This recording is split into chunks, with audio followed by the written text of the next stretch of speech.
प्रा प्रापकृञ्चत् गतया बुद्ध्या हरिसम्बन्धि वस्तुतां तु न मुमुक्षुभ्या परित्याग्यो वैराग्यं फल्यु कथ्यते। जब मुक्तिकामी व्यक्ति श्री भगवान से संबंधित वस्तुओं को भौतिक समझकर उसका परित्याग कर देता है तो उसका संन्यास अपूर्ण कहलाता है। संन्यास तभी पूर्ण माना जाता है जब वह यह ज्ञात हो कि संसार की प्रत्येक वस्तु भगवान की है और कोई किसी भी वस्तु का वास्तविक स्वामित्व ग्रहण नहीं कर सकता है। वस्तुतः मनुष्य को यह समझने का प्रयत्न करना चाहिए कि उसका अपना कुछ भी नहीं है, तो फिर संन्यास का प्रश्न ही नहीं उठता है। जो व्यक्ति यह समझता है कि सारी संपत्ति कृष्ण की है वह नित्य सन्यासी है। प्रत्येक वस्तु कृष्ण की है अतः उसका उपयोग कृष्ण के लिए किया जाना चाहिए।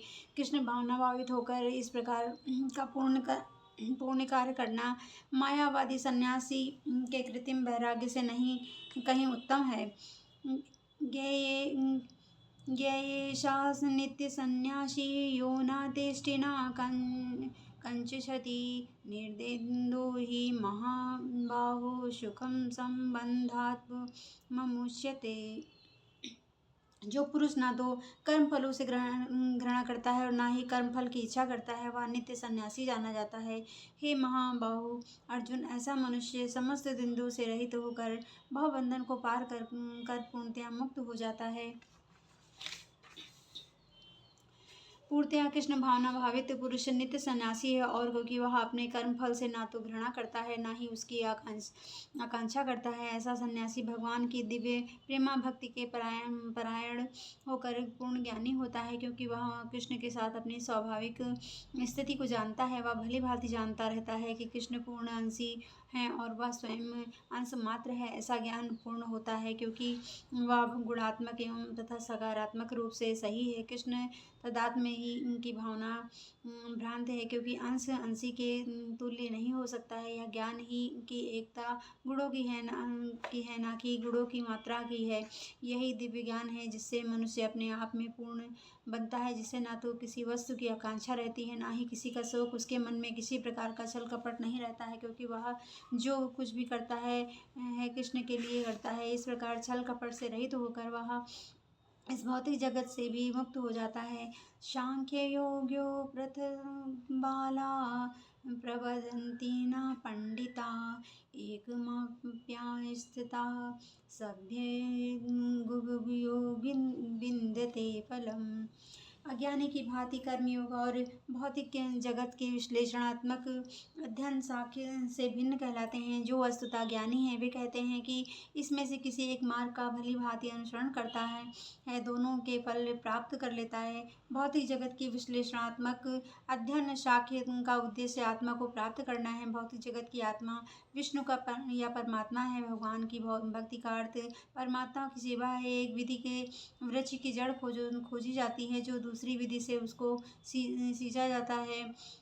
सांख्य दर्शन का वास्तविक छात्र जगत के मूल अर्थात विष्णु को ढूंढता है और पूर्ण ज्ञान समेत अपने को भगवान की सेवा में लगा देता है। अतः मूलतः इन दोनों में कोई भेद नहीं है क्योंकि दोनों का उद्देश्य विष्णु की प्राप्ति है। जो लोग चरम उद्देश्य को नहीं जानते हैं वे ही कहते हैं कि सांख्य और कर्मयोग एक नहीं है, किंतु जो विद्वान है वह जानता है कि इन दोनों में भिन्न विधियों का उद्देश्य एक ही है।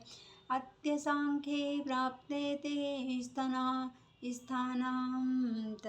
तगो गैरपि गम्यते एका शाक्यं न योगं चाया यह पश्यति सा पश्यति।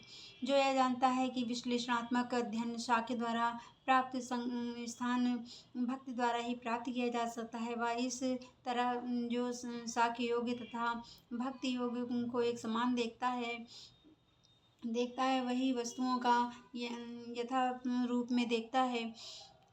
दार्शनिक शोध शाक्य का वास्तविक उद्देश्य जीवन के चरम लक्ष्य की खोज है, किंतु जीवन का चरम लक्ष्य आत्म साक्षात्कार है। अतः इन दोनों विधियों से प्राप्त होने वाले परिणाम में कोई अंतर नहीं है। शाक्य दर्शन स्रोत के द्वारा इस निष्कर्ष पर पहुंचा जाता है कि जीव भौतिक जगत का नहीं अपितु पूर्ण परमात्मा का अंश है। फलतः जीवात्मा का भौतिक जगत में कोई सरोकार नहीं होता है। इसके सारे कार्य परमेश्वर के परमेश्वर से संबंध होने चाहिए। जब वह कृष्ण भावनामृत वश कार्य करता है, तभी वह अपनी स्वाभाविक स्थिति में होता है। शाक्य विधि में मनुष्य को पदार्थ से विरक्त होना पड़ता है और भक्ति योग में उसे कृष्ण भावना भावित कर्म में आसक्त होना होता है। वस्तुतः दोनों ही विधियां एक हैं, यद्यपि ऊपर से एक विधि में विरक्ति दिखती है और दूसरे में आसक्ति है। जो पदार्थ के विरक्ति और कृष्ण में आसक्ति को एक ही तरह देखता है, वही वस्तुओं को यथारूप में देखता है। संन्यासस्तु महाबाहो दुःखमाप्तुमयोगता योगयुक्ता मुनिब्रह्मात्मा चिरेणाधिगच्छते। भक्ति में लगे बिना केवल समस्त कर्मों का परित्याग करने में कोई सुखी नहीं बन सकता है, परंतु भक्ति में लगा हुआ विचारवान व्यक्ति शीघ्र ही परमेश्वर को प्राप्त कर लेता है। संन्यास दो प्रकार के होते हैं। मायावादी संन्यास शाक्य दर्शन के अध्ययन में लगे रहते हैं और वैष्णव शक्ति सन्यासी वेदांत सूत्रों के यथार्थ भाष्य भागवत दर्शन के अध्याय में लगे रहते हैं। मायावादी सन्यासी वेदांत सूत्रों का अध्ययन करते हैं, किंतु वे शंकराचार्य द्वारा प्रणीत शारीरिक भाष्य का उपयोग करते हैं। भागवत संप्रदाय के छात्र 5 रात्रि की विधि से भगवान की भक्ति करने में लगे रहते हैं। अतः वैष्णव सन्यासियों को भगवान की दिव्य सेवा के लिए अनेक प्रकार के कार्य करने होते हैं।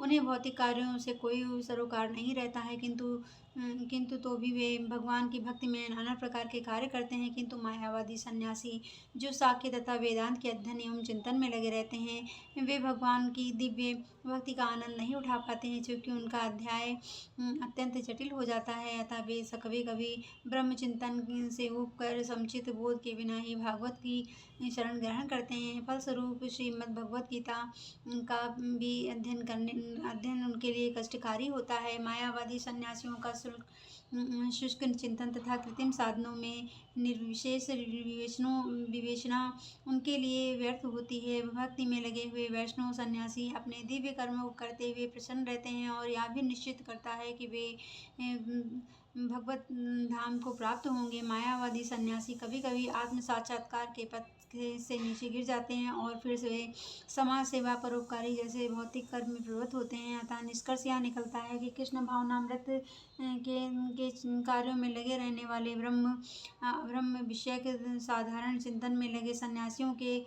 श्रेष्ठ हैं, यद्यपि वे भी अनेक जन्मों के बाद कृष्ण भावना भावित हो जाते हैं।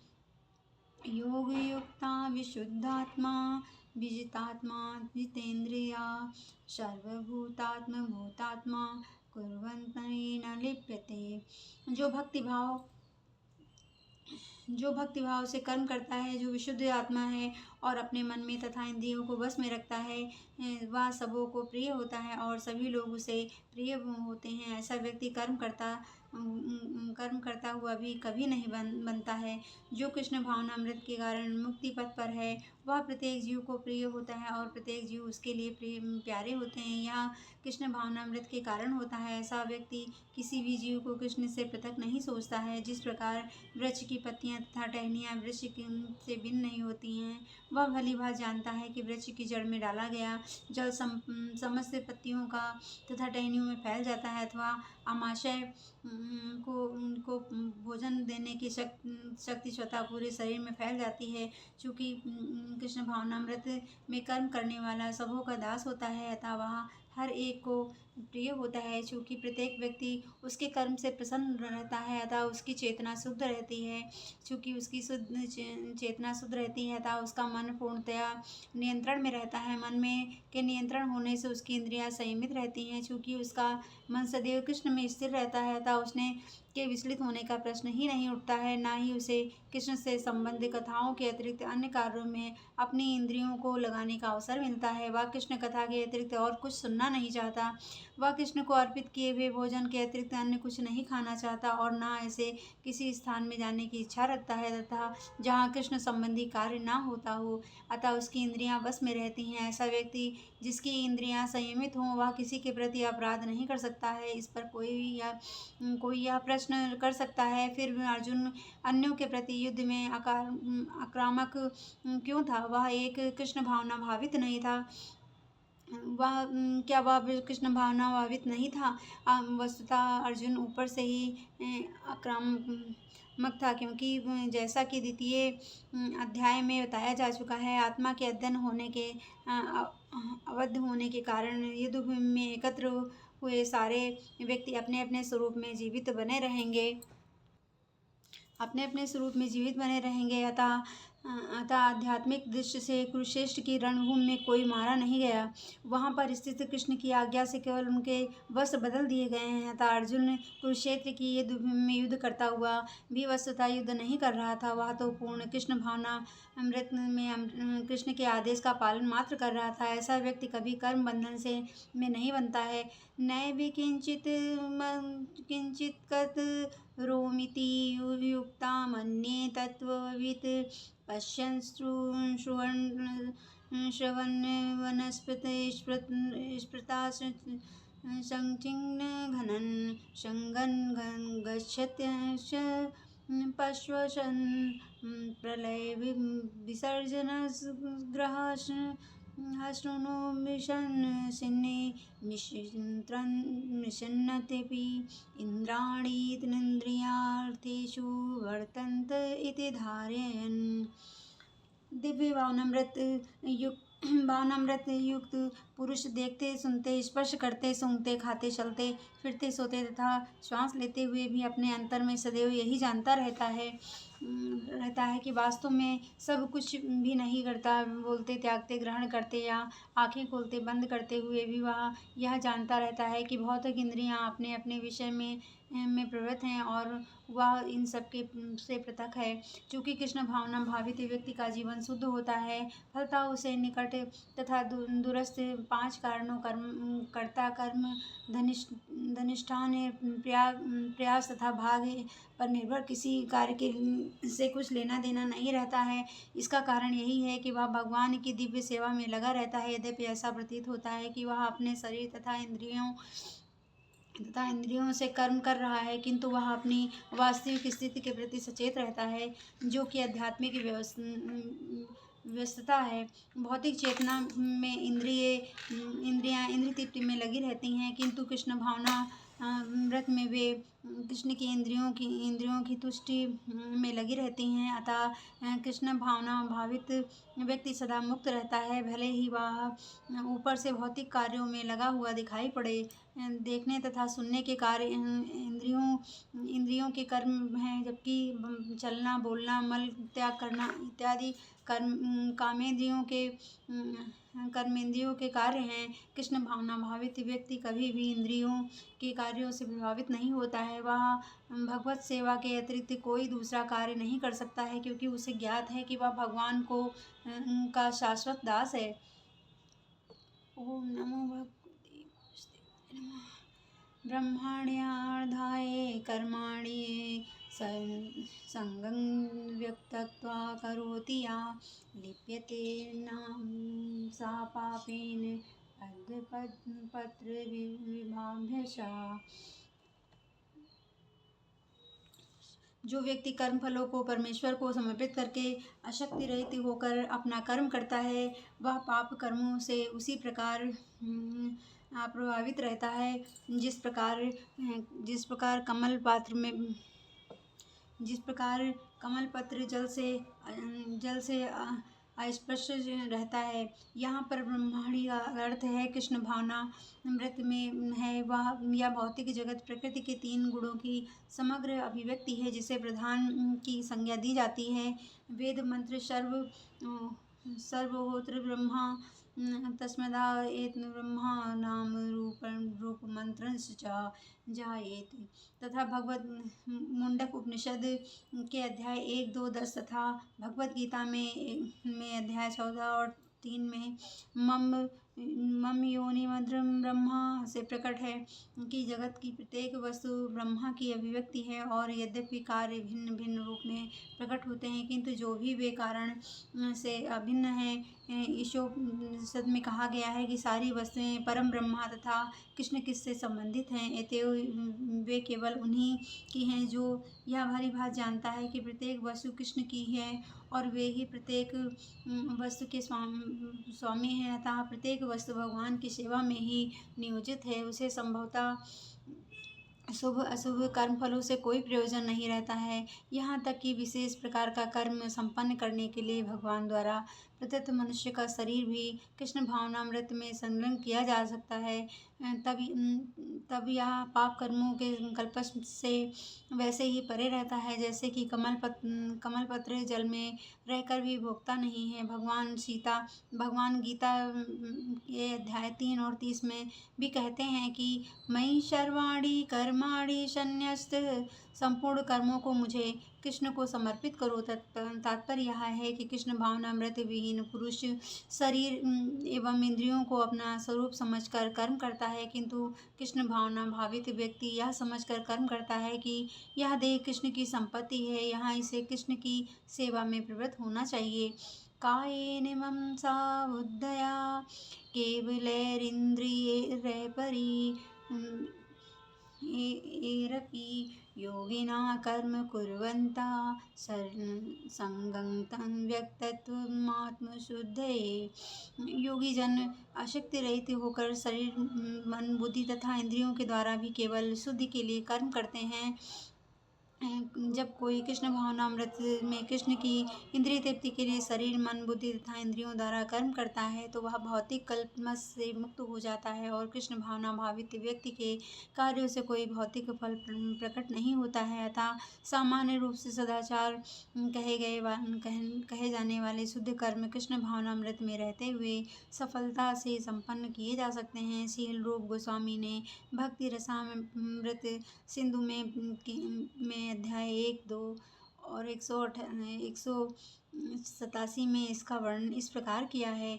इहाँ यस्य हरिदास्ये कर्मणा मनसा गिरा निखिला स्वप्नावस्थासु जीवन मुक्ति च उच्यते। अपने शरीर मन बुद्धि तथा वाणी से कृष्ण भावनामृत में कर्म करता हुआ कृष्ण सेवा में व्यक्ति इस संसार से भी मुक्त रहता है। भले ही वह कथाचित अनेक भौतिक कार्यकलापों में व्यस्त क्यों न रहे, उसमें अहंकार नहीं रहता है, क्योंकि वह इसमें विश्वास नहीं करता है कि वह भौतिक शरीर में अपना अथवा तथा शरीर उसका है। वह जानता है कि यह शरीर नहीं है और न ही यह शरीर ही उसका है। वह स्वयं कृष्ण का है और उसका यह शरीर भी कृष्ण की संपत्ति है। जब वह यह शरीर मन बुद्धि वाणी जीवन संपत्ति आदि से उत्पन्न प्रत्येक वस्तु को जो भी उसके अधिकार क्षेत्र में आते हैं कृष्ण की सेवा में लगाता है तो वह तुरंत कृष्ण से जुड़ जाता है। वह कृष्ण से एक रूप हो जाता है और उस अहंकार से रहित होता है जिसके कारण मनुष्य सोचता है कि मैं शरीर हूँ। यही कृष्ण भावना अमृत की पूर्ण व्यवस्था है। युक्ता कर्म फला त्वक्ता शांतिमाप्नोति नैतिष्ठ किम अयुक्ता कामकारेण फले शक्तो निबध्यते। निश्चल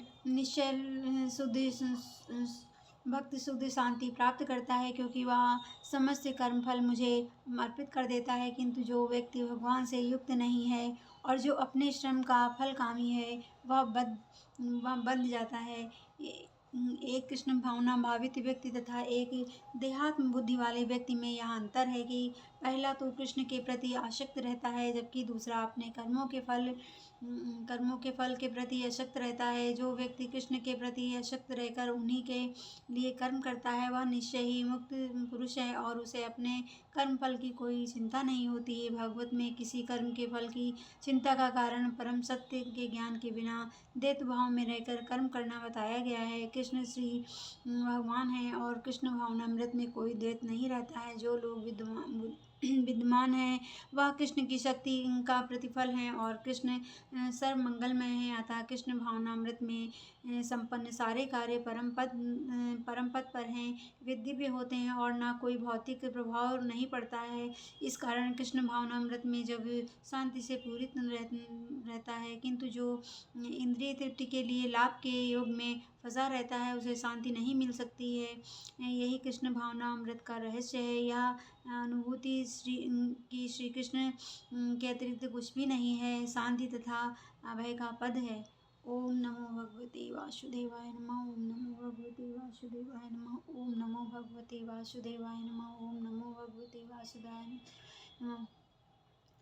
हरे कृष्णा कृष्णा कृष्णा हरे हरे, हरे राम राम राम हरे हरे, हरे कृष्ण कृष्णा कृष्णा हरे हरे राम राम हरे हरे, हरे कृष्ण कृष्ण कृष्ण हरे हरे, हरे राम राम राम हरे हरे, हरे कृष्ण कृष्ण कृष्ण हरे हरे, हरे राम राम हरे हरे, हरे कृष्ण कृष्ण कृष्ण हरे हरे, हरे राम राम हरे हरे, हरे कृष्ण कृष्ण कृष्ण हरे हरे, हरे राम राम हरे हरे, हरे कृष्ण कृष्ण कृष्ण हरे राम राम राम हरे हरे।